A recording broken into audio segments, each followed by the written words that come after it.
श्रीपरमात्मने नमः।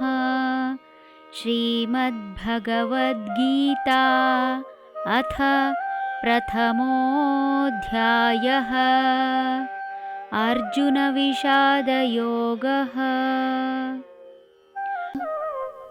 युधामन्युश्च विक्रान्त उत्तमौजाश्च वीर्यवान् सौभद्रो द्रौपदेयाश्च सर्व एव महारथः।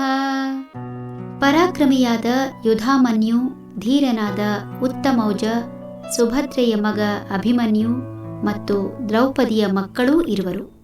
ಹೀಗೆ ದುರ್ಯೋಧನ ಪಾಂಡವರ ಪಾಳೆಯದಲ್ಲಿ ಇರುವ ಅತಿರಥ ಮಹಾರಥರನ್ನು ಒಬ್ಬೊಬ್ಬರನ್ನಾಗಿ ನೋಡುತ್ತಾ ದ್ರೋಣರಿಗೆ ವಿವರಿಸುತ್ತಾ ಮುಂದೆ ಸಾಗುತ್ತಿದ್ದಾನೆ.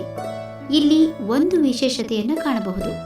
ಒಮ್ಮೆ ನಾವು ಭಯಕ್ಕೊಳಪಟ್ಟರೆ ನಮಗೆ ಹಗ್ಗ ಕೂಡ ಹಾವಿನಂತೆ ಕಾಣಲಾರಂಭಿಸುತ್ತದೆ. ಇಂತಹ ಸಂದರ್ಭದಲ್ಲಿ ನಮ್ಮಲ್ಲಿರುವ ನಿಜವಾದ ಸಾಮರ್ಥ್ಯ ಕೂಡ ವ್ಯರ್ಥವಾಗುತ್ತದೆ. ದೇಶಕ್ಕಾಗಿ ಪ್ರತಿಯೊಬ್ಬರೂ ಯುದ್ಧ ಭೂಮಿಗೆ ಬರಲೇಬೇಕು. ರಾಜಕುಮಾರರಿಗೂ ವಿನಾಯಿತಿ ಇಲ್ಲ. ಅಭಿಮನ್ಯು ಯುದ್ಧದಲ್ಲಿ ಹೋರಾಡಿ ಸಾಯುವಾಗ ಕೇವಲ 16 ವರ್ಷದ ಹಸುಳೆ.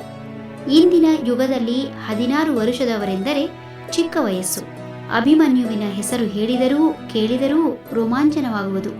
ಇಂದಿನ ದಿನಮಾನಗಳಲ್ಲಿ ನಾಟಕವಿರಲಿ, ಯಕ್ಷಗಾನವಿರಲಿ, ಅಭಿಮನ್ಯು ಹಾಗೂ ಕರ್ಣನ ಪಾತ್ರ ಮಾಡಿದ ವ್ಯಕ್ತಿ ಪರಕಾಯ ಪ್ರವೇಶವಾದಂತೆ ಆವೇಶ ಹಾಗೂ ಆರ್ಭಟಿಸುವುದನ್ನು ನೋಡಿದರೆ ಅವರೀರ್ವರ ವ್ಯಕ್ತಿತ್ವ ಇಂದಿಗೂ ಯಾವ ರೀತಿ ಪ್ರಭಾವ ಉಳಿಸಿಕೊಂಡಿದೆ ಎಂಬುದರ ಅರಿವಾಗುತ್ತದೆ.